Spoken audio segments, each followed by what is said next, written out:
Hello friends, আমি সঙ্গীতা। আমি নিয়ে এসেছি আবার একটা নতুন ব্লগ।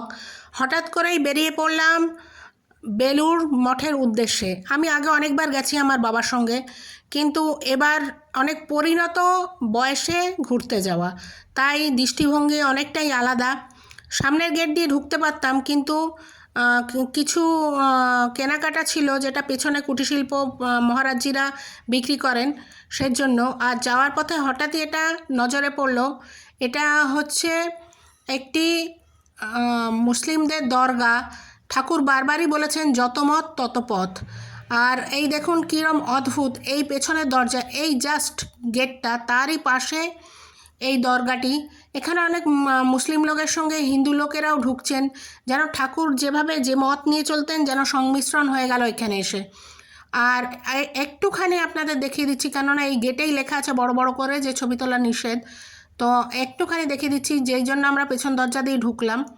এই যে এইটা হচ্ছে কুটিরশিল্প, এখানে বিক্রি হয় সুন্দর ঘি, দারুণ সুগন্ধযুক্ত ধূপকাঠি, ব্যাগ, এসব এখানে বিক্রি হয়। মহারাজরা বিক্রি করছেন ওদের সাহায্য করার উদ্দেশ্যে।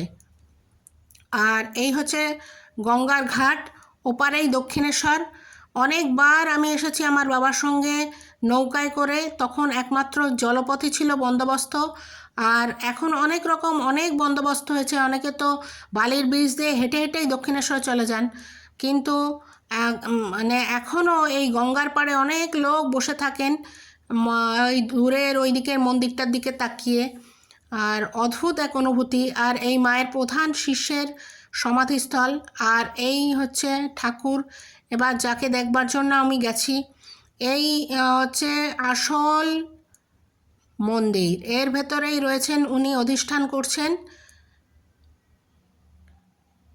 এই হচ্ছে মায়ের অধিষ্ঠানের জায়গা। এটি নানা রকমভাবে ঘিরে রাখা হয়েছে, কারণ হচ্ছে এখানে অনুষ্ঠান হবে। আর এর ঠিক পাশেই আছে এখানটায় এই বেরোনোর রাস্তা। আর এই আবার একবার মন্দির দেখিয়ে দিচ্ছি, ওই পাশে যে গাছগুলো আছে ওই গাছগুলোর পাশেই আছেন সমাধিস্থল বিভিন্ন মহারাজদের। এরপর ভগ্ন মনোরথে বাড়ির দিকে ফিরে চলা। আমার এই ভিডিওটা ভালো লাগলে প্লিজ একটু লাইক আর শেয়ার করবেন। Thank you.